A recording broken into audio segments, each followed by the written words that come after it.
Hello. Today we're looking at Viking Gods. It's a very short PowerPoint. It's not long at all. It's just given. It's just a list of a few of the more famous Viking gods, Norse gods, and a little bit of information about them. And there's a worksheet to go along with it. And again, guys, like anything with this, you know, I encourage you to go and do your own discovery. You know, look up a bit more. Because I'm sure there's a lot more out there. I'm sure you probably know more than me about Viking gods in particular, because I know they feature quite prominently in the Marvel movies. I believe Thor and Loki. I believe they're fairly important characters in the Marvel universe. So I'm sure you could probably teach me a thing or two about them. So let's have a look here. So Odin. Odin was the chief and most important god of them all. I suppose you can make comparisons between himself and Zeus. You know, he was the head. Okay. He ruled in Asgard and is the father of Thor.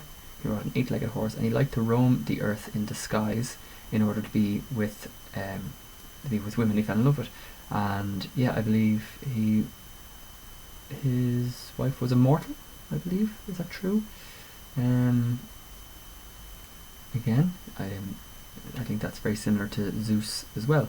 Hercules, being the son of Zeus, was a demigod, and I believe the same is with Thor. So here we have Thor, the god of thunder, fertility, the sky, and law.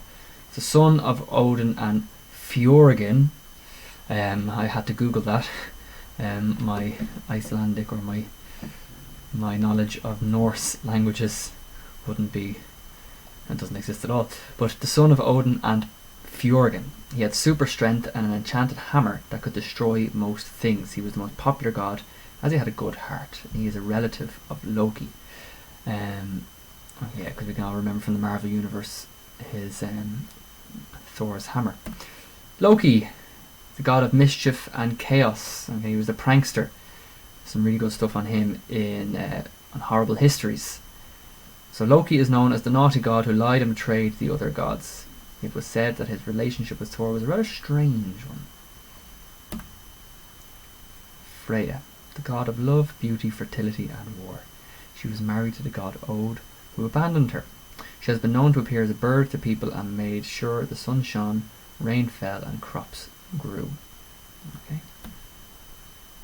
Frey, he was Freya's brother, the son of Njord, and arrived at Asgard as a hostage, along with Freya and his father.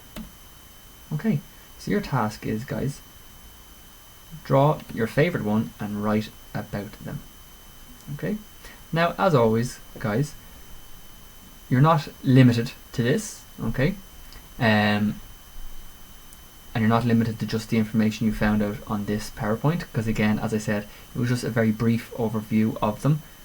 If you want to go and do your own research into one of these 5, or if you want to do research into any other Viking gods, go for it. I'll just have a look at the worksheet here for you now. Okay, this is up on the classroom. So what does your Viking god look like? So a description, don't draw him or her in here. Okay, describe. So describe them. Use some adjectives, guys. Use some of your descriptive words.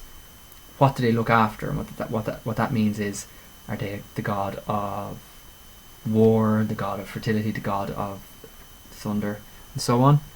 Draw your Viking god here. So here you can draw them as best you can. And what are the powers of your Viking god? Okay, so we know Thor's powers. And is your god evil or good? What do they like doing? Okay, and as I said, you're not limited by the information provided in that very brief PowerPoint. You know, I always encourage you to go and do your own research, do your own make your own discoveries, and that's a really important skill. So that's it for you there, guys. Enjoy.